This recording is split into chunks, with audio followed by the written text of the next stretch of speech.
Sa isang payak na bukirin na napapalibutan ng malalawak na palayan at mahinhing ihip ng hangin, namumuhay ang mag-asawang sina Mateo at Elena.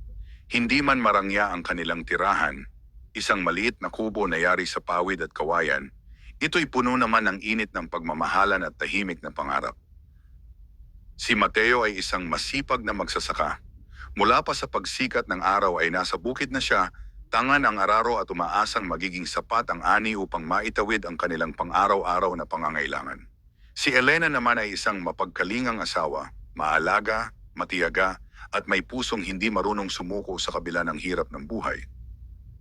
Ngunit sa likod ng kanilang simpleng pamumuhay ay nakatago ang isang mabigat na suliranin. Ang kahirapan na tila ba ay ayaw silang lubayan. Madalas ay kulang ang kanilang ani at kung minsan ay wala pang natitira para sa susunod na pagtatanim. Sa bawat gabi na sila'y magkatabing nakahiga, ang katahimikan ay puno ng mga tanong na walang kasiguruhan ang sagot. Hanggang kailan kaya ganito, Mateo? Marahang tanong ni Elena isang gabi habang pinagmamasdan ang kisame ng kanilang kubo. Napabuntong hininga si Mateo. Hindi ko rin alam, Elena, pero hanggat may lakas ako, hindi ako titigil para sa atin. Ngunit kahit gaano katatag ang kanilang loob, may mga sandaling ang pag-asa ay tila ba unti-unting nauupos. Parang gaserang malapit ng maubusan ng langis. Isang umaga, habang si Mateo ay nasa bukid at pinipilit bungkalin ang matigas na lupa, napaupo siya sa pagod.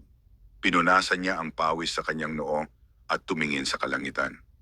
Kung may himala lang sana, bulong niya. Hindi niya namalayan na sa di kalayuan ay may isang matandang lalaki na tahimik na nakamasid sa kanya. Ang matanda ay may kakaibang tindig, payapa, ngunit may lalim ang mga mata na tila ba may alam sa higit pa sa nakikita ng karaniwan. Lumapit ang matanda kay Mateo. Bakit tila mabigat ang iyong dinadala, anak? Tanong nito. Nagulat si Mateo ngunit agad din siyang nagpakumbaba. Pasensya na po. Napapagod lang po. Mahirap po kasi ang buhay sa bukid. Ngumiti ang matanda.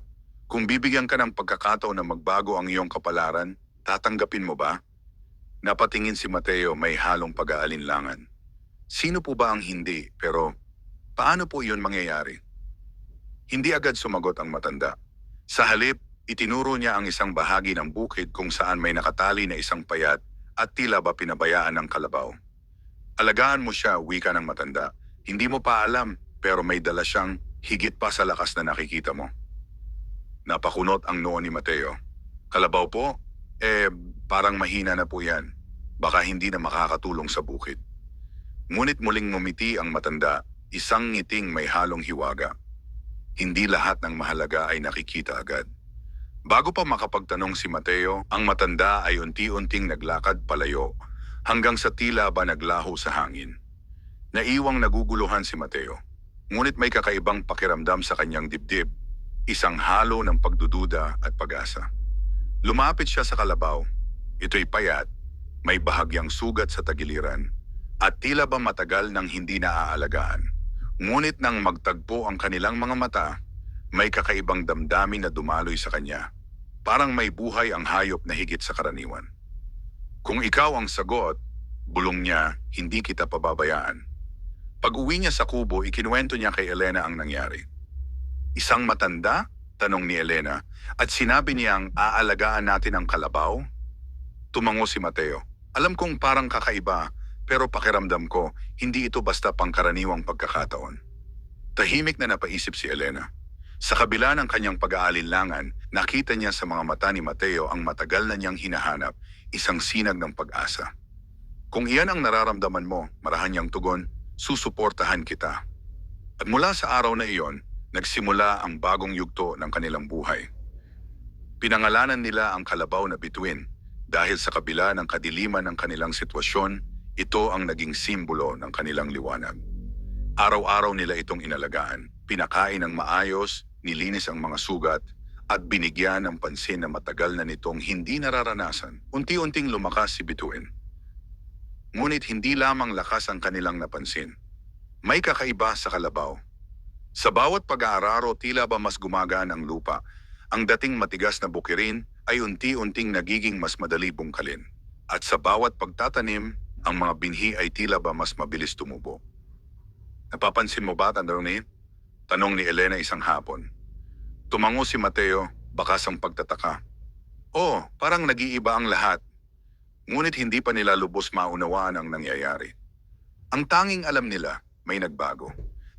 At sa kauna-unahang pagkakataon matapos ang mahabang panahon, yung kanilang mga gabi ay hindi na puno ng pangamba, kundi ng tahimik na pag-asa. Ngunit sa likod ng unti-unting pag-angat ng kanilang buhay, may mga lihim na hindi pa nila natutuklasan. Mga lihim na magdadala sa kanila sa mas malalim na pagsubok at mas makahulugang biyaya. Ang kalabaw na kanilang inalagaan ay hindi lamang simpleng hayop. Ito ang magiging susi sa pagbabagong hindi lamang magpapayaman sa kanilang kabuhayan, kundi magtuturo rin sa kanila ng tunay na kahulugan ng pagtitiwala, sakripisyo at pagmamahal. At doon magsisimula ang kwentong magbabago sa kanilang kapalaran. Nagising si Mateo bago pa sumikat ang araw. Ang malamig na hangin ng umaga ay marahang humahaplos sa kanyang balat habang siya'y tahimik na bumangon upang hindi magising si Elena. Ngunit tulad ng dati, gising na rin pala ang kanyang asawa. Maaga ka na naman. Mahina ang ngunit may lambing na wika ni Elena habang inaayos ang kumot. Ngumiti si Mateo. Marami pa tayong hahabulin. Gusto kong masigurong maayos ang tanim natin ngayon. Tumango si Elena at dahan-dahang bumangon. Ihahanda ko ang pagkain mo. Huwag mong kakalimutang magpahinga kahit sandali. Sa simpleng usapang iyon, ramdam ang lalim ng kanilang pagsasama. Walang malalaking pangako, ngunit puno ng tahimik na pag-aaruga. Paglabas ni Mateo ng kubo, agad niyang tinungo si Bituin. Ang kalabaw ay nakatayo na, tila ba hinihintay siya. May kakaibang sigla sa mga mata nito na hindi niya maipaliwanag. Handa ka na ba? Bulong ni Mateo habang marahang hinahaplos ang ulo nito. Sa araw na iyon, mas maaga silang nagsimula sa bukid. Ngunit sa bawat hakbang, napapansin ni Mateo ang kakaibang pagbabago.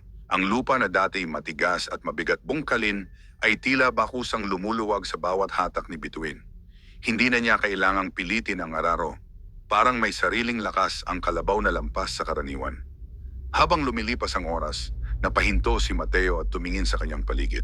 Ang mga bahagi ng bukid na dati hirap niyang tapusin sa loob ng isang buong araw ay halos kalahati pa lamang ng oras ay natapos na nila. Hindi ito normal, bulong niya sa sarili. Ngunit sa halip na matakot, isang mainit na pag-asa ang sumibol sa kanyang dibdib. Pagsapit ng tanghali, dumating si Elena dala ang kanilang pagkain. Nang makita niya ang lawak ng natapos na trabaho, napahinto siya. Mateo, ikaw ba ang gumawa nito? Tanong niya, halatang hindi makapaniwala. Napangiti si Mateo, ngunit bakas ang pagtataka sa kanyang muka. Kami ni Bituin. Napatingin si Elena sa kalabaw. Sa unang pagkakataon, tila ba naramdaman niya ang kakaibang presensya nito. Hindi nakakatakot, kundi mapayapa at puno ng misteryo. Parang naiintindihan niya tayo, mahina niyang wika. Tahimik silang kumain sa ilalim ng isang punong kahoy. Ngunit ang katahimikan ay hindi na tulad ng dati, hindi na ito mabigat. Sa halip, ito'y puno ng pag-asa at pananabik sa mga susunod na araw. Lumipas ang mga linggo, at ang pagbabago ay lalong naging malinaw. Ang kanilang mga pananim ay mas mabilis tumubo, mas luntian at mas matibay kaysa dati. Kahit ang mga kapitbahay nila ay nagsimulang makapansin. Anong pataba ang ginagamit ninyo? Tanong ng isa nilang kapitbahay isang umaga. Nagkatinginan sina Mateo at Elena. Wala naman kaming binago, sagot ni Mateo. Ngunit hindi lahat ay naniniwala. May ilan na nagsimulang magbulungan. May mga mata na nagmamasid, hindi na puno ng pakikiramay, kundi ng inggit. Isang hapon habang si Mateo ay nag-iisa sa bukid, may ilang lalaki na lumapit sa kanya. Kilala niya ang mga ito, mga magsasaka rin, ngunit kilala sa pagiging mapagmataas. Mateo, panimula ng isa, napapansin namin na masyadong maganda ang animo ngayon. Hindi agad sumagot si Mateo. Ramdam niya ang kakaibang tono sa kanilang mga boses. Baka naman may tinatago ka. Dagdag ng isa pa. Huminga ng malalim si Mateo. Wala akong tinatago. Nagsusumikap lang kami. Ngunit hindi sila kumbinsido. Isa sa kanila ay napatingin kay Bituin na tahimik lamang na nakatayo sa tabi. Iyan ba ang sikreto mo? Tanong nito habang tinuturo ang kalabaw. Napakunot ang noo ni Mateo. Alaga lang namin siya. Ngunit bago pa lumalim ang usapan, biglang umihip ang malakas na hangin. Ang mga dahon sa paligid ay kumaluskos at tila ba may kakaibang presensya na dumaan. Napaatras ang mga lalaki, tila ba nakaramdam ng hindi maipaliwanag. Bahala ka na, sabi ng isa, sabay talikod. Naiwang mag-isa si Mateo, ngunit ang kanyang puso ay mabilis ang tibok. Lumapit siya kay Bituin at hinaplos ito. Anong lihim ang dala mo? Tahimik ang kalabaw, ngunit ang mga mata nito ay tila ba may sagot na hindi kayang ipaliwanag ng salita. Pag-uwi niya, agad niyang ikinuwento kay Elena ang nangyari. Kailangan nating mag-ingat, sabi ni Elena, may bahid ng pag-aalala ang kanyang boses. Hindi lahat matutuwa sa pag-angat natin. Tumango si Mateo. Alam ko, pero hindi natin ito kayang itago habang buhay. Sa gabing iyon, habang sila'y nakahiga, muling bumalik ang katahimikan. Ngunit ngayon, may halong takot ang kanilang nararamdaman. Mateo, mahina niyang tawag. Kung may kapalit ang lahat ng ito, handa ba tayo? Hindi agad nakasagot si Mateo. Tumingin siya sa kisame at sa dilim ay tila ba muling sumagi sa kanyang isip ang matandang lalaki. Hindi ko alam, sagot niya sa wakas. Pero kung ito man ay biyaya, aalagaan natin ito. At kung may pagsubok, haharapin natin ang magkasama. Marahang hinawakan ni Elena ang kanyang kamay. Sa labas, ang gabi ay tahimik. Ngunit sa ilalim ng katahimikang iyon ay may mga puwersang unti-unting gumagalaw. Mga pangyayaring maglalapit sa kanila sa katotohanang matagal nang nakatago. At habang ang kanilang ani ay patuloy na lumalago, ganoon din ang mga mata na nagmamasid sa kanila. Mga matang maaaring magdala ng panganib sa biyayang kanilang tinatamasa. Ngunit hindi pa nila alam, ang unang biyaya ay simula pa lamang. At ang susunod na kabanata ay magbubukas ng mga lihim na magpapabago sa kanilang paniniwala sa lahat ng bagay. Lumipas ang mga araw na tila pa mas mabilis kaysa dati. Sa bawat pagsikat ng araw, mas lalo pang sumisigla ang bukirin ni Mateo at Elena. Ang dating lupang tuyot at matigas ay ngayoy nababalutan ng luntiang pananim na sumasayaw sa ihip ng hangin. Tila ba may sariling buhay? Tila ba may pusong tumitibok kasabay ng kanilang pag-asa? Ngunit habang lumalago ang kanilang ani, kasabay din nitong lumalalim ang kanilang mga tanong. Isang umaga, habang naghahanda si Mateo sa pagpunta sa bukid, napansin niyang nakatayo na si Bituin sa labas ng kulungan nito. Hindi ito nakatali, ngunit hindi rin ito lumalayo, tila ba kusang nagbabantay. Paano ka nakalabas? Tanong niya, bagaman wala siyang inaasahang sagot. Lumapit siya at sinuri ang tali. Hindi ito naputol, hindi rin nalaslas, para bang may nagbukas at nagsara nito ng walang bakas. Napakunot ang noo ni Mateo. Hindi na ito pangkaraniwan, bulong niya. Sa kabila ng kanyang pag-aalinlangan, dinala pa rin niya si Bituin sa bukid. Ngunit sa araw na yon, mas naging kapansin-pansin ang kakaibang kakayahan ng kalabaw. Habang siya ay nag-aararo, may bahagi ng lupa na hindi niya pa nararating. Ngunit bigla na lamang itong naging malambot, tila ba may nauna ng nagbungkal. Nang lumingon siya, nakita niyang si Bituin ay nakatingin lamang sa lupa, tahimik, ngunit tila ba may ginagawa na hindi nakikita ng mata. Hindi maaaring napailing si Mateo. Sa unang pagkakataon, nakaramdam siya ng bahagyang takot. Ngunit kasabay nito ay ang isang mas malakas na damdamin, ang pagnanais na maunawaan. Pagdating ng hapon, habang nagpapahinga sila sa ilalim ng puno, nagpasya si Mateo na subukan ang isang bagay. Bituin, wika niya, bahagyang nag-aalinlangan, kung naiintindihan mo ako, lumapit ka. Tahimik ang paligid. Ang tanging maririnig ay ang mahinang paghihip ng hangin. Ngunit makalipas ang ilang sandali, dahan-dahang lumapit ang kalabaw. Napaatras si Mateo, halos hindi makapaniwala. Hindi ito guni-guni, mahina niyang sambit. Nang gabing iyon, ikinuwento niya kay Elena ang lahat. Ang pagkakabukas ng tali, ang kusang paglambot ng lupa, at ang tila ba pag-unawa ni Bituin sa kanyang mga salita. Tahimik na nakinig si Elena. Sa bawat detalye, mas lalong nagiging malinaw sa kanya na may bagay silang kinakaharap na higit sa kanilang pangunawa. Mateo, mahina niyang wika. Naaalala mo ba ang matandang lalaki? Tumango si Mateo. Hindi ba't sinabi niya na may higit pa sa nakikita natin? Napabuntong hininga si Mateo. Oo, pero hindi ko akalaing ganito. Lumapit si Elena at hinawakan ang kanyang kamay. Siguro, hindi ito dapat katakutan. Kung hindi katakutan, tanong ni Mateo, ano ito? Sandaling natahimik si Elena bago sumagot. Biyaya. Ang salitang iyon ay tila ba nagbigay liwanag sa isip ni Mateo. Ngunit hindi pa rin nito ganap na naalis ang kanyang pag-aalinlangan. Kinabukasan, nagpasya si Mateo na mas pagmasdan si Bituin. Habang sila'y nasa bukid, sinubukan niyang huwag muna itong utusan.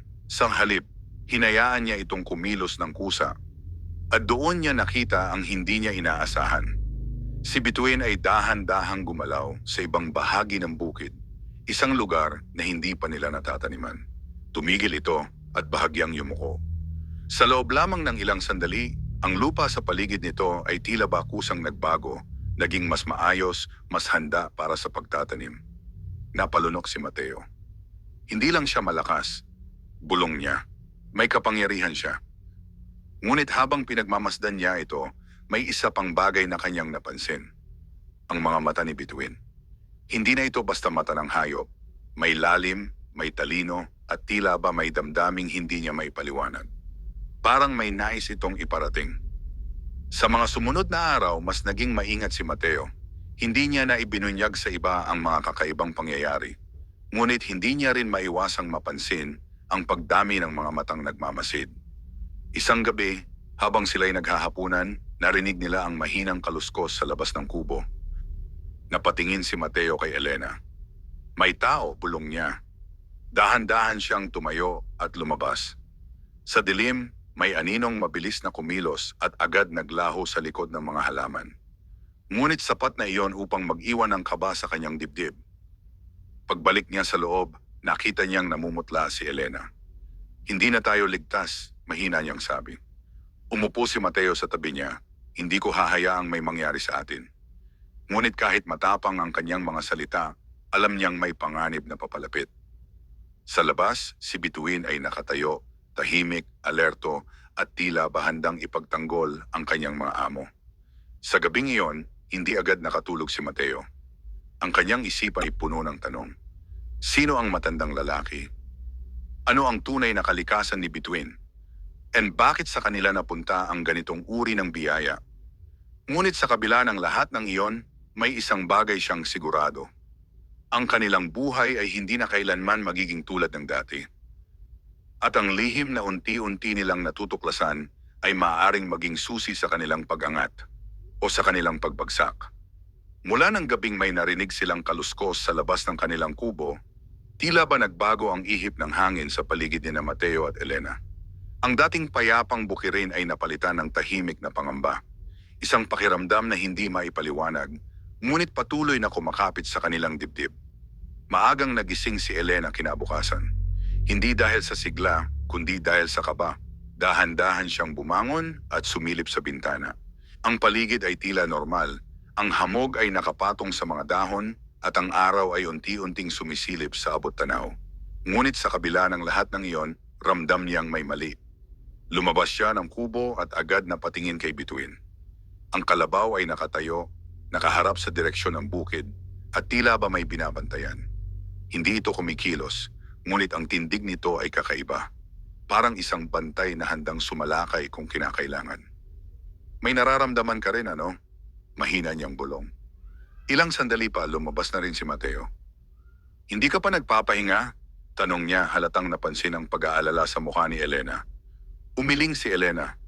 Parang may nagmamasid sa atin, Mateo. Hindi ako mapakali. Napatingin si Mateo sa paligid. Tahimik ang lahat, ngunit hindi rin niya maitanggi ang bigat na kanyang nararamdaman. Mag-iingat tayo, wika niya. Huwag na muna nating iiwan ang isa't isa ng matagal. Tumango si Elena. Sa araw na iyon, magkasama silang nagpunta sa bukid. Isang bagay na bihira nilang gawin, ngunit ngayon ay tila kinakailangan. Kasama nila si Bituin na hindi humihiwalay sa kanilang tabi. Habang sila'y nagtatrabaho, napansin ni Mateo ang ilang bakas sa lupa, mga yapak na hindi kanila. May pumunta dito kagabi, mahina niyang sabi. Lumapit si Elena at sinuri ang lupa. Hindi ito iisa. Parang 2 o 3 tao. Nagkatinginan sila. Ang kanilang hinala ay unti-unting nagiging katotohanan. May mga taong nagbabantay sa kanila. Habang lumilipas ang oras, sinubukan nilang magpakaabala upang maibsan ang kanilang kaba. Ngunit sa bawat galaw, sa bawat tunog ng dahon, ay tila ba may matang sumusunod sa kanila. At hindi nagtagal, nagpakita ang mga aninong iyon. Sa di kalayuan may 3 lalaki na nakatayo, tahimik na nagmamasid. Hindi sila lumalapit, ngunit hindi rin sila umaalis. Silang mga nakausap ko noon, bulong ni Mateo. Humigpit ang hawak ni Elena sa kanyang damit. Anong gusto nila? Tanong niya. Hindi sumagot si Mateo, ngunit sa kanyang puso alam niya, hindi maganda ang kanilang pakay. Ilang sandali pa, dahan-dahang lumapit ang mga lalaki. Magandang umaga, wika ng isa, ngunit walang bakas ng kabutihan sa kanyang boses. Hindi sumagot si Mateo. Hindi ka man lang ba mamamagitan? Dagdag ng isa pa, may halong pangungutya. Huminga ng malalim si Mateo. Ano ang kailangan ninyo? Nagkatinginan ang mga lalaki bago sumagot ang isa. Napag-isipan namin, baka pwede mong ipahiram ang kalabaw mo. Napatingin si Mateo kay Bituin na tila ba nakikiramdam. Hindi siya basta ipinapahiram, matigas niyang sagot. Ngumisi ang lalaki. Ayaw mo, edi bilhin na lang namin. Umiling si Mateo. Hindi siya ipinagbibili. Nawala ang ngiti sa mukha ng lalaki. Mateo, malamig nitong sabi, huwag kang magpakamatigas. Alam naming may kakaiba sa kalabaw na yan. Napatigil si Mateo. Wala kayong alam, marin niyang sagot. Ngunit hindi umatras ang mga lalaki. Sa halip, mas lalo silang lumapit. Sa sandaling iyon, biglang kumilos Bituin. Tumayo ito sa pagitan ni Mateo at ng mga lalaki. Ang dating tahimik nitong anyo ay napalitan ng matatag at mapagbantay na tindig. Ang mga mata nito ay tila ba nagningning, hindi sa galit, kundi sa babalang hindi dapat baliwalain. Napaatras ang isa sa mga lalaki. Anong klaseng hayop iyan? Bulong nito. Umalis na kayo, ma'am, mariing sabi ni Mateo. Sandaling nagkaroon ng tensyon sa pagitan nila. Ngunit sa huli, nagkatinginan ang mga lalaki at dahan-dahang umatras. Hindi pa ito tapos, banta ng isa bago sila tuluyang umalis. Naiwang tahimik ang bukid. Ngunit ang katahimikan ay mas mabigat kaysa dati. Lumapit si Elena kay Mateo. Hindi sila titigil. Tumango si Mateo. Alam ko. Napatingin siya kay Bituin. Sa unang pagkakataon, hindi lamang pasasalamat ang kanyang naramdaman, kundi pananagutan. Pinoprotektahan mo kami, mahina niyang wika. Tahimik ang kalabaw, ngunit ang presensya nito ay sapat upang iparamdam ang sagot. Sa gabing iyon, mas maaga silang nagsara ng kanilang kubo. Siniguro ni Mateo na maayos ang bawat bahagi ng kanilang tahanan. Ngunit kahit gaano pa sila kahanda, hindi pa rin maalis ang pakiramdam na may paparating na mas mabigat na pagsubok. Habang sila'y magkatabing nakahiga, mahigpit ang hawak ni Elena sa kamay ni Mateo. Matatakot ba tayo? Tanong niya. Tumingin si Mateo sa dilim. Hindi, sagot niya, pero magiging handa tayo. Sa labas si Bituin ay nakatayo muli, nagbabantay, tahimik, ngunit tila ba may alam sa mga darating na pangyayari. Sa malayo, sa ilalim ng dilim ng gabi, may mga matang muling nagmamasid. Mas mapanganib, mas determinado. Ang biyayang kanilang tinanggap ay unti-unti nang nagiging dahilan ng panganib. At ang susunod na hakbang ng kanilang mga kaaway ay maaaring magbago sa lahat ng kanilang pinaghirapan. Ang gabi ay bumalot sa kanilang munting kubo na tila isang makapal na telang nagkukubli ng mga lihim. Walang buwan na sumisilip at ang mga bituin ay tila nagtatago sa likod ng ulap. Ang paligid ay hindi pangkaraniwang tahimik, isang katahimikang may kasamang babala. Sa loob ng kubo, hindi pa rin dinadalaw ng antok sina Mateo at Elena. Hindi ka pa rin ba makatulog? Mahina ang tanong ni Elena. Umiling si Mateo kahit hindi ito nakikita sa dilim. May pakiramdam ako, parang may mangyayari ngayong gabi. Humigpit ang hawak ni Elena sa kanyang kamay. Nararamdaman ko rin. Sa labas, si Bituin ay nakatayo malapit sa pintuan, hindi gumagalaw. Ang kanyang mga tainga ay bahagyang nakatayo, tila ba nakikinig sa mga tunog na hindi marinig ng karaniwang tao. Lumipas ang ilang sandali ng katahimikan. Pagkatapos, isang mahinang kaluskos. Napadilat si Mateo. Dahan-dahan siyang bumangon at kumuha ng isang kahoy na pamalo na nakasandal sa dingding. Manatili ka dito, bulong niya kay Elena. Ngunit hindi pumayag si Elena.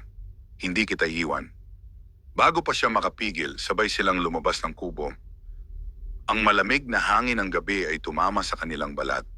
Sa unay walang kakaiba, ngunit nang masanay ang kanilang mga mata sa dilim, may napansin sila. May mga aninong gumagalaw sa gilid ng bukid. 3 o baka higit pa. Silang muli, mahina ngunit mariing sabi ni Mateo. Ang mga lalaking dati nagbanta ay bumalik. Ngunit ngayon, hindi na sila nagtatago. Mateo, sigaw ng isa. Alam naming nandito ka. Hindi sumagot si Mateo.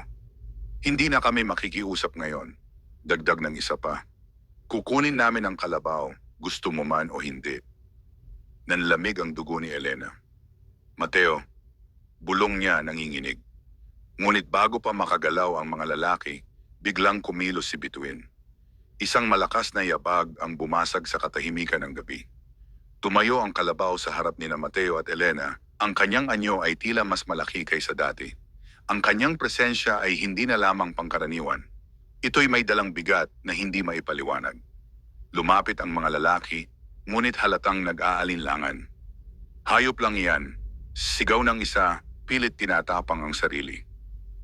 Ngunit sa sandaling iyon, may kakaibang nangyari. Ang hangin ay biglang umihip ng malakas. Ang mga dahon ay nagsimulang umikot sa paligid. At ang lupa ay tila bahagyang yumanig. Napaatras ang mga lalaki. Anong?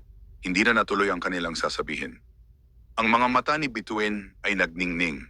Hindi maliwanag na ilaw, kundi isang lalim na tila ba nagmumula sa isang puwersang hindi pangkaraniwan. Unti-unti itong lumapit sa mga lalaki. Sa bawat hakbang, ang lupa ay tila tumutugon. Umalis na kayo, mariing sigaw ni Mateo, kahit ang kanyang boses ay bahagyang nanginginig. Ngunit hindi na iyon kailangan. Isa-isa, umatras ang mga lalaki. Ang kanilang tapang ay napalitan ng takot na hindi nila maipaliwanag. Hindi ito normal, bulong ng isa bago sila tuluyang tumakbo palayo sa dilim. Naiwan sina Mateo at Elena, kapwa hindi makapaniwala sa kanilang nasaksihan. Tahimik ang gabi muli. Ngunit ang katahimikan ngayon ay may kasamang bigat ng katotohanan. Dahan-dahang lumapit si Mateo kay Bituin. Hindi ka lang basta kalabaw, mahina niyang sabi.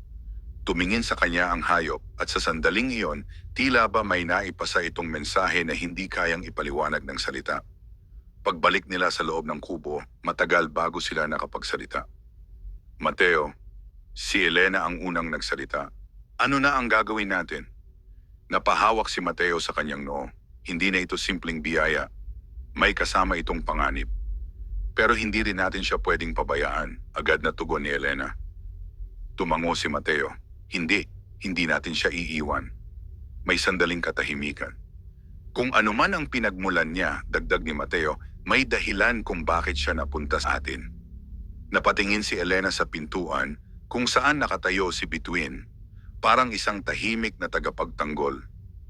Siguro, wika niya, hindi lang tayo ang inililigtas niya. Napatingin si Mateo sa kanya. Ano ang ibig mong sabihin? Huminga ng malalim si Elena. Baka may mas malaki pa siyang layunin at bahagi tayo noon. Ang mga salitang iyon ay nag-iwan ng malalim na marka sa isipan ni Mateo. Sa unang pagkakataon, hindi lamang takot ang kanyang naramdaman, kundi pananagutan. Sa labas, unti-unting humupa ang hangin. Bumalik ang katahimikan ng gabi, ngunit hindi na ito tulad ng dati. Ang gabi ng pagsubok ay nagbukas ng kanilang mga mata sa katotohanan.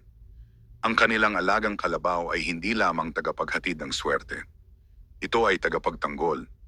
Marahil, isang nilalang na may misyon na hindi pa nila lubos na uunawaan. Ngunit isang bagay ang malinaw. Ang mga taong umatras ngayong gabi ay hindi titigil. At sa susunod nilang pagbabalik, maaaring hindi na sila matatakot. Matapos ang gabing iyon, hindi na muling naging payapa ang isipan ni Mateo at Elena. Kahit ang liwanag ng araw ay tila hindi sapat upang maalis ang anino ng pangamba na unti-unting bumabalot sa kanilang buhay. Nagising si Mateo na mabigat ang pakiramdam. Sa unang pagkakataon, Hindi niya agad ninais pumunta sa bukid. Sa halip na upo siya sa labas ng kanilang kubo, tahimik na nakatingin sa malawak na lupaing minsan ay nagbibigay sa kanya ng lakas, ngunit ngayon ay tila puno ng tanong. Lumapit si Elena, dala ang simpleng agahan. Hindi ka pa umaalis, pansin niya. Umiling si Mateo. Iniisip ko lang, hanggang kailan tayo magiging ligtas? Umupo si Elena sa kanyang tabi. Hindi natin kontrolado ang lahat, pero alam natin kung ano ang tama. Napabuntong hininga si Mateo. At kung may kapalit ang lahat ng ito, tahimik si Elena sandali. Kung may kapalit man, haharapin natin iyon ng magkasama. Ang mga salitang iyon ay nagbigay ng bahagyang ginhawa kay Mateo, ngunit hindi nito tuluyang naalis ang bigat sa kanyang dibdib. Sa mga sumunod na araw, mas naging maingat sila. Hindi na nila hinahayaang mag-isa ang isa't isa. Sa bukid, mas pinipili nilang magtrabaho ng magkasama at si Bituin ay laging nasa kanilang tabi, tahimik ngunit mapagbantay. Ngunit kasabay ng kanilang pag-iingat ay ang mas lalong pagdami ng mga kakaibang pangyayari. Isang hapon habang sila'y nag-aani, napansin ni Elena na may bahagi ng kanilang pananim na tila mas luntian kaysa sa iba. Lumapit siya rito at maingat na hinaplos ang mga dahon. Mateo, tingnan mo ito. Lumapit si Mateo at napansin ang kakaibang sigla ng mga tanim. Parang hindi sila tinatamaan ng pagkatuyo, wika niya. And hindi nga nagtagal, kahit ang ibang bahagi ng bukid na dati hirap tumubo ay nagsimulang sumigla. Ang lupa ay tila ba nabibigyan ng buhay sa bawat pagdaan ni Bituin. Ngunit habang tumataas ang kalidad ng kanilang ani, may kapalit na hindi nila inaasahan. Isang gabi, habang si Mateo ay nagpapahinga, bigla siyang napabalikwas. Isang panaginip. Sa kanyang panaginip, nakita niya ang matandang lalaki na unang nagbigay sa kanya ng kalabaw. Nakatayo ito sa gitna ng kanilang bukid, ngunit ang paligid ay hindi naluntian. Ito'y tuyo, wasak, at tila banilamon ng kadiliman. Hindi libre ang biyaya, wika ng matanda. Anong ibig ninyong sabihin? Tanong ni Mateo sa panaginip. Lahat ng ibinibigay, may kapalit, sagot nito. Anong kapalit? Ngunit hindi sumagot ang matanda. Sa halip, tumingin ito kay Bituin, na ngayon ay nakatayo sa gitna ng tuyong lupa, tila ba pagod at unti-unting nawawala ng lakas. Ingatan mo siya, huling sabi ng matanda, bago tuluyang naglaho. Nagising si Mateo, hinihingal. Mateo, nag-aalalang tanong ni Elena, ano ang nangyari? Panaginip. Sagot niya, pilit pinapakalma ang sarili, pero parang hindi lang panaginip. Ikinuwento niya ang lahat. Tahimik na nakinig si Elena, ngunit ang kanyang mukha ay unti-unting nabalutan ng pag-aalala. Kung totoo iyon, mahina niyang sabi, ano ang kapalit? Umiling si Mateo.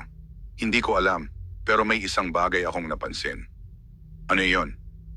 Tila ba, napapagod si Bituin. Napatingin si Elena sa labas ng kubo.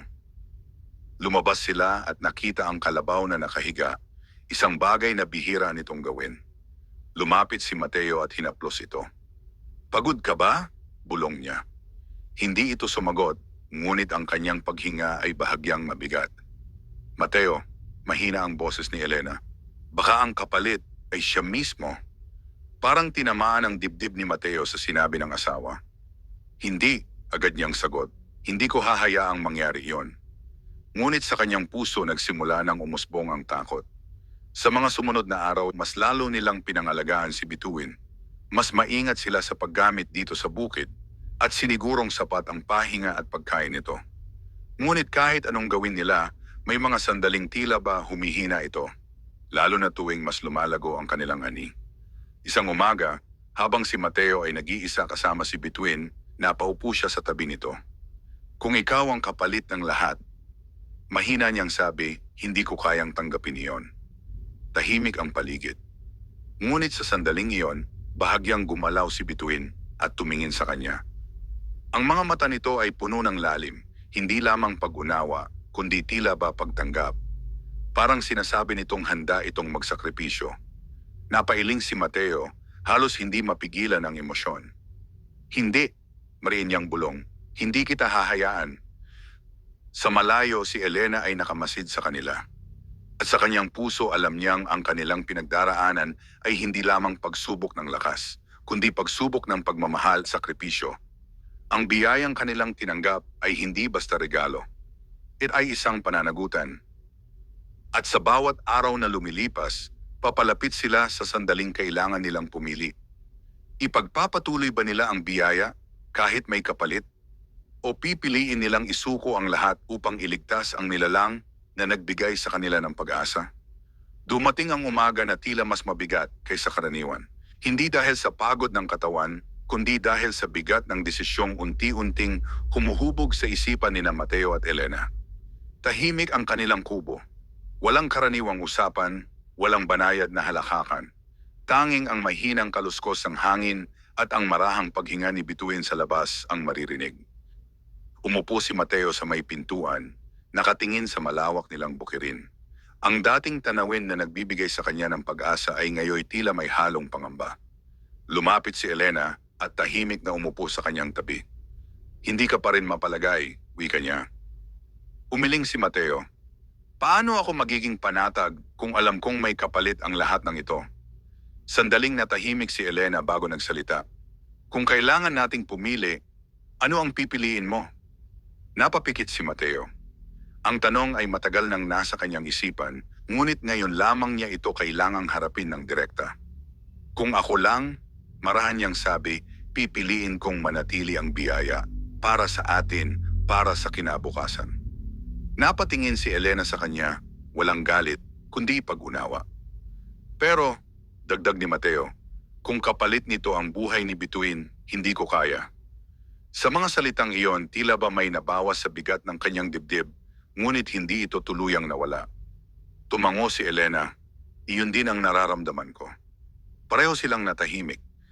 Sa labas, si Bituin ay nakatayo muli, ngunit hindi na kasing sigla tulad ng dati. Ang kanyang mga galaw ay mabagal, at ang kanyang paghinga ay tila ba mas mabigat. Lumapit si Mateo at hinaplos ito. Hindi ka namin pababayaan, mahina niyang sabi. Ngunit sa sandaling iyon, muling bumalik sa kanyang isipan ang panaginip. Ang tuyong bukirin, ang babala ng matandang lalaki, at ang imahe ni Bituin na unti-unting nawawala ng lakas. Napapikit siya. Sa araw na iyon, nagpasya si Mateo na huwag mo nang gamitin si Bituin sa bukid. Ako na muna ang mag-aararo, sabi niya kay Elena. Sigurado ka? Tanong ni Elena. Mas mahihirapan ka. Tumango si Mateo. Kailangan natin siyang ipahinga. At sa kauna-unahang pagkakataon matapos ang maraming araw, muling hinawakan ni Mateo ang araro ng mag-isa. Ngunit agad niyang naramdaman ang pagbabago. Ang lupa ay muli na namang naging matigas. Ang bawat hakbang ay mabigat. Ang bawat galaw ay nangangailangan ng higit na lakas. Napahinto siya, hinihingal. Ganito pala dati, bulong niya.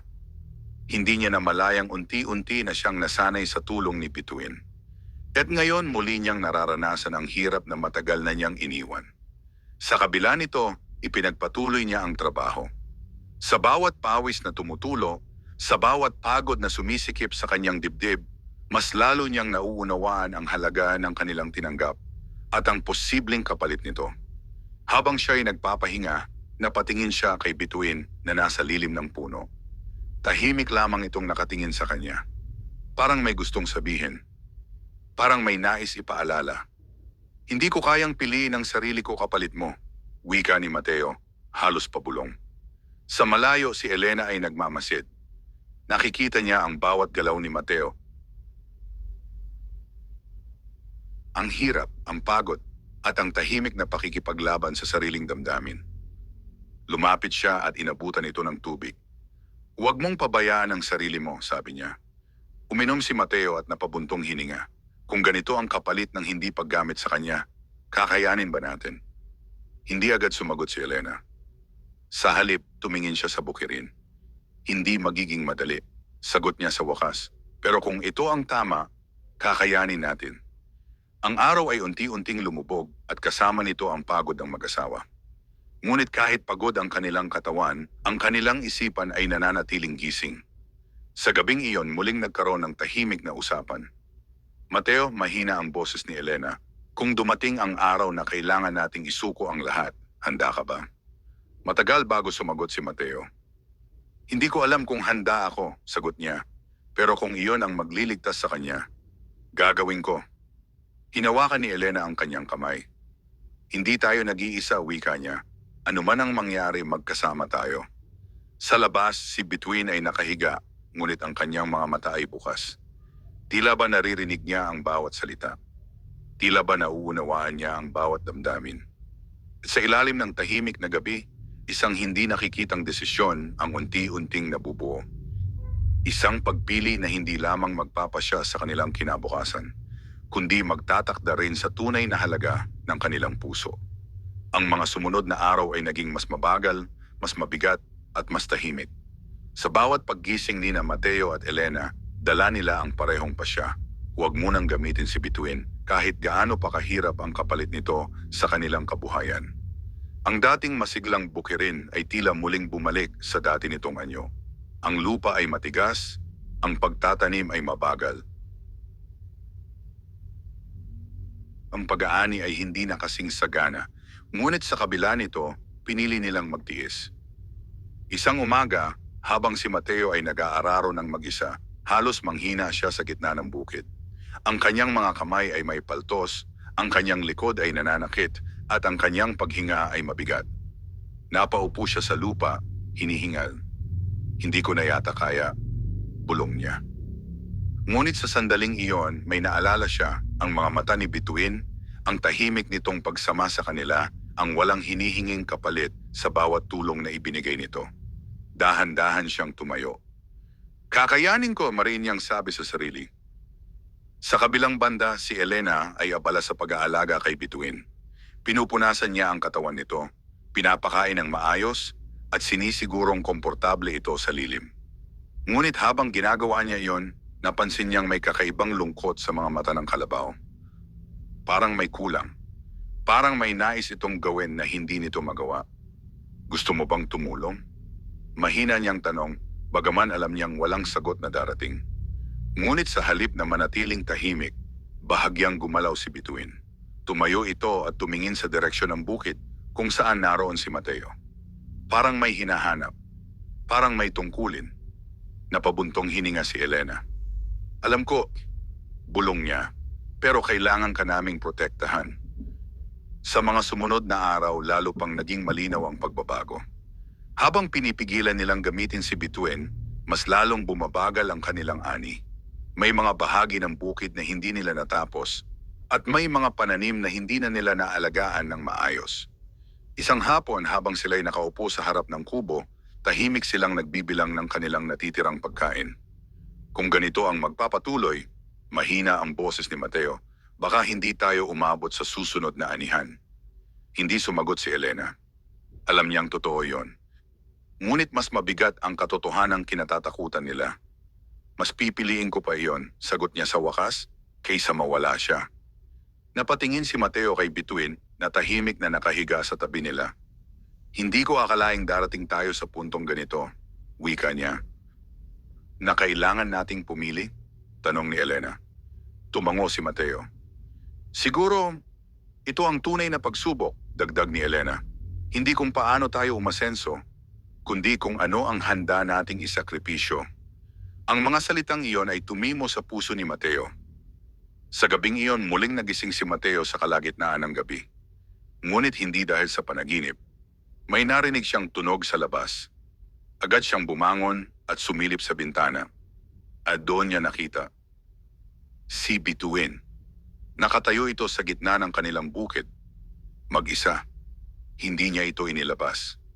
Hindi niya ito ginamit. Ngunit naroon ito. Bituin, bulong ni Mateo. Mabilis siyang lumabas, kasunod si Elena. Ngunit bago pa sila makalapit, may kakaibang nangyari. Ang lupa sa paligid ni Bituin ay unti-unting nagbago. Ang matigas na lupa ay naging malambot. Ang tuyong bahagi ay tila ba nabuhayan. At sa ilalim ng liwanag ng gabi, ang bukirin ay muling nagkaroon ng sigla. Napahinto sina Mateo at Elena. Hindi natin siya inutusan. Mahina ang boses ni Elena. Tumango si Mateo, hindi makapaniwala. Ginagawa niya ito para sa atin. Sa sandaling iyon, isang matinding emosyon ang sumiklab sa kanilang puso. Halo ng pasasalamat, lungkot at takot. Lumapit si Mateo kay Bituin. Hindi mo kailangang gawin ito, mariin niyang sabi. Ngunit hindi ito tumigil. Sa halip, ipinagpatuloy nito ang tahimik na pagtulong, parang isang nilalang na alam ang kanyang tungkulin kahit walang kapalit. At doon nila naunawaan. Hindi lamang sila ang nag-aalaga kay Bituin. Si Bituin din ay nag-aalaga sa kanila. Ngunit sa bawat galaw nito, napapansin nilang muli ang isang bagay. Unti-unti itong nanghihina. Mas mabagal ang kilos. Mas mabigat ang paghinga. Parang bawat tulong ay may kapalit. Napaluha si Elena. Hindi na tama ito, mahina niyang sabi. Napapikit si Mateo. Sa unang pagkakataon ang kanilang pasya ay nagsimulang mabasag. Paano nila pipigilan ang isang nilalang na kusang nagsasakripisyo para sa kanila? At paano nila tatanggapin ang tulong na iyon kung alam nilang unti-unti itong nawawala dahil dito? Sa ilalim ng tahimik na gabi, ang kanilang puso ay muling nahati. Sa pagitan ng pagtanggi at pagtanggap. Sa pagitan ng pagmamahal at pangangailangan. At habang si Bituin ay patuloy na nagbibigay ng lakas sa kanilang bukirin, ang oras nito ay tila unti-unting nauubos. Ang mga sumunod na araw ay naging mas mabigat kaysa dati. Hindi na lamang ito tungkol sa kahirapan o sa mga matang nagmamasid, kundi sa unti-unting panghihina ni Bituin na tila babawat sandali ay naglalapit sa isang bagay na hindi kayang tanggapin ni Mateo at Elena. Isang umaga, hindi na bumangon agad si Bituin.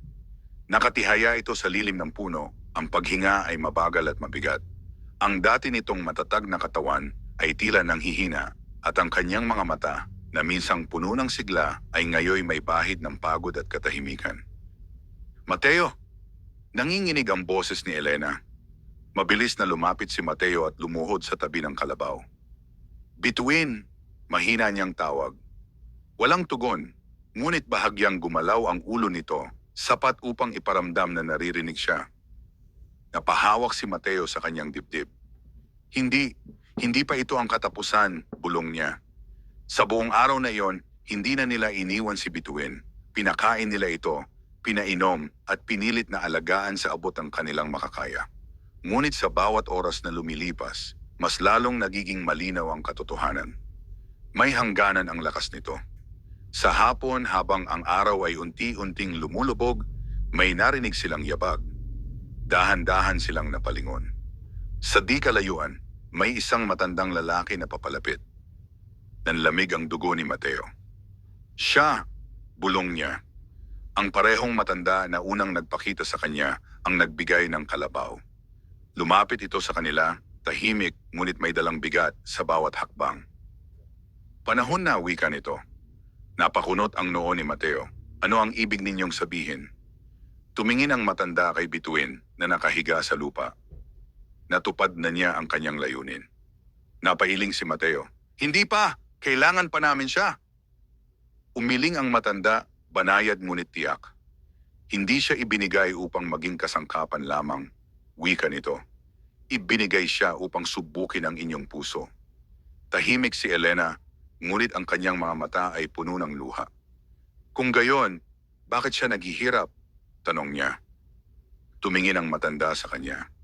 Dahil pinili niyang ibigay ang lahat para sa inyo. Parang tumigil ang mundo sa sandaling iyon. Napatingin sina Mateo at Elena kay Bituin. Hindi nila ito pinilit. Hindi nila ito inutusan. Ngunit pinili nitong magsakripisyo. Para sa kanila. Napahawak si Mateo sa ulo ng kalabaw. Hindi namin hiningi ito, mahina niyang sabi. Ngunit tinanggap ninyo, sagot ng matanda. Tumahimik si Mateo. At sa katahimikan, naunawaan niya ang lahat. Ang biyaya, ang kapalit, ang sakripisyo. May paraan pa ba? Tanong niya halos pabulong. Matagal bago sumagot ang matanda. May isa, wika nito. Agad na patingin si Mateo. Sabihin ninyo sa akin. Isuko ninyo ang biyaya, sagot ng matanda. Ibalik ninyo ang lahat ng ibinigay at siya ay mabubuhay. Nanlambot ang katawan ni Elena. Ibig sabihin, Hindi niya matapos ang kanyang sasabihin. Oo, tugon ng matanda. Babalik kayo sa dati. Tahimik, mabigat, walang madaling sagot. Napapikit si Mateo. Sa kanyang isipan, dumaan ang lahat. Ang kanilang paghihirap, ang kanilang pag-angat, ang pag-asang matagal nilang hinintay. Ngayon, kailangan nilang piliin. Mateo, mahina ang boses ni Elena, puno ng emosyon. Tumingin si Mateo kay Bituin. Ang kalabaw ay nakatingin sa kanya, mahina, ngunit malinaw ang kahulugan ng kanyang mga mata. Walang takot, walang pagsisisi. Parang sinasabi nitong tanggap na nito ang lahat. Napaluha si Mateo. Hindi, mahina niyang sabi. Hindi ko kayang mawala ka. Napatingin siya sa matanda. Kung ang kapalit ng buhay niya ay ang lahat ng mayroon kami ngayon, tatanggapin ko iyon. Nanlaki ang mata ni Elena. Sigurado ka? Tanong niya. Tumingin si Mateo sa kanya, puno ng katatagan. Mas mahalaga siya kaysa sa anumang biyaya. Sa sandaling iyon, tila ba huminto ang hangin. Ang matanda ay bahagyang ngumiti. Kung ganoon, handa na kayo. Dahan-dahan itong lumapit kay Bituin at inilagay ang kanyang kamay sa ulo nito. Isang kakaibang katahimikan ang bumalot sa paligid. Ang lupa ay tila huminto. Ang hangin ay tumigil. At sa gitna ng katahimikang iyon, isang desisyon ang nagbago sa lahat. Isang pagpili na hindi batay sa pangangailangan, kundi sa pagmamahal. Sa gitna ng tahimik na bukirin, nanatiling nakaluhod si Mateo sa tabi ni Bituin. Ang kanyang kamay ay mahigpit na nakapatong sa ulo ng kalabaw. Parang ayaw niyang pakawalan ang huling sandali na magkasama sila sa ilalim ng isang hindi tiyak na kapalaran. Si Elena ay nasa kanyang tabi, umiiyak ngunit tahimik. Hindi niya pinigilan ang luha sapagkat alam niyang ang sakit na iyon ay bahagi ng pagmamahal na kanilang pinili. Sa harap nila, ang matandang lalaki ay nakatayo, payapa, ngunit may dalang kapangyarihang hindi maipaliwanag. Handa na ba kayo? Tanong nito, banayad ngunit matatag ang tinig. Napapikit si Mateo. Sa sandaling iyon, tila ba dumaan sa kanyang isipan ang lahat ng kanilang pinagdaanan. Ang mga araw ng gutom, ang mga gabing puno ng pangamba, ang unti-unting pag-angat ng kanilang buhay, at ang mga sandaling muling nagbigay sa kanila ng pag-asa. Ngunit higit sa lahat, ang mga sandaling kasama nila si Bituin, ang tahimik nitong pagtulong, ang walang kapalit na pag-aalay, ang pagmamahal na hindi kailanman nang hingi ng kapalit. Dahan-dahang iminulat ni Mateo ang kanyang mga mata. Oo, sagot niya. Tahimik na tumango ang matanda. Kung ganoon, wika nito, tatanggapin ko ang inyong pasya. Ipinikit nito ang kanyang mga mata at inilagay ang kanyang kamay sa ulo ni Bituin. Sa sandaling iyon may kakaibang nangyari. Ang hangin ay muling umihip, ngunit hindi marahas kundi banayad, parang isang paalam. Ang lupa ay bahagyang uminit, at ang buong bukirin ay tila ba napuno ng isang liwanag na hindi nakikita ng mata, ngunit ramdam sa puso. Napapikit sina Mateo at Elena. At sa loob ng ilang sandali, nawala ang lahat. Ang sigla ng lupa, ang kakaibang lakas, ang hindi maipaliwanag na biyaya. Nang muli nilang idilat ang kanilang mga mata, ang paligid ay bumalik sa dati. Ang bukirin ay simple na muli. Ang hangin ay karaniwan na. At ang pakiramdam ng kakaibang kapangyarihan ay tuluyan ng naglaho. Ngunit may isang bagay na hindi nila inaasahan. Isang marahang paggalaw. Mateo, nanginginig ang boses ni Elena. Dahan-dahang napalingon si Mateo. At doon, nakita nila si Bituin. Unti-unti itong bumangon. Ang dati nitong mabigat na paghinga ay nawala. Ang kanyang mga mata ay muling nagkaroon ng sigla, hindi na tulad ng dati, ngunit sapat upang iparamdam na siya'y buhay at ligtas. Napaluha si Mateo. Bituin, bulong niya. Lumapit siya at niyakap ang leeg nito. Hindi niya mapigilan ang kanyang emosyon. Hindi dahil sa nawala ang biyaya, kundi dahil nanatili ang mas mahalaga. Si Elena ay lumapit din, hinaplos ang kalabaw na tila ba isang matagal nang nawawalang kaibigan na muling nagbalik. Salamat, mahina niyang sabi. Tahimik na pinanood sila ng matanda. Natutunan ninyo ang pinakamahalagang aral, wika nito. Tumingin si Mateo sa kanya. Ano iyon? Na ang tunay na kayamanan ay hindi nasusukat sa ani o sa swerte. Sagot nito, kundi sa pusong marunong magmahal at magsakripisyo. Tahimik na tumango si Mateo. Sa unang pagkakataon wala na siyang tanong. Wala na siyang pagdududa. Ang kanyang puso ay payapa. Dahan-dahang tumalikod ang matanda. At tandaan ninyo, dagdag nito, ang biyayang nawala ay maaaring bumalik, ngunit ang pusong natuto ay mananatili. At sa isang iglap, ito'y naglaho, parang hangin na dumaan at nag-iwan lamang ng alaala. Naiwan sina Mateo at Elena kasama si Bituin sa kanilang simpleng bukirin. Muling bumalik ang hirap, muling bumalik ang pawis. Ngunit hindi na bumalik ang takot. Sa mga sumunod na araw muli silang nagsimulang magtrabaho. Mas mabagal, mas mahirap, ngunit mas buo ang kanilang loob. And sa bawat pag-aararo, sa bawat pagtatanim at sa bawat pag-aani, dala nila ang isang katotohanan. Hindi sila kailanman naging mahirap. Dahil ang meron sila ay higit pa sa anumang biyaya. Meron silang isa't isa. At meron silang pusong marunong pumili ng tama kahit mahirap. Sa ilalim ng araw na muling sumikat sa kanilang bukirin, si Bituin ay tahimik na sumabay sa kanila. Hindi na bilang mahiwagang nilalang, kundi bilang isang kasama, isang kaibigan at isang paalala. Na ang tunay na swerte ay hindi dumarating sa anyo ng kapangyarihan, kundi sa anyo ng pagmamahal na handang magsakripisyo. At doon nagwakas ang kwento ng mag-asawang magsasaka na minsang pinagpala ng kakaibang biyaya. Ngunit higit na pinagpala ng pusong marunong magmahal.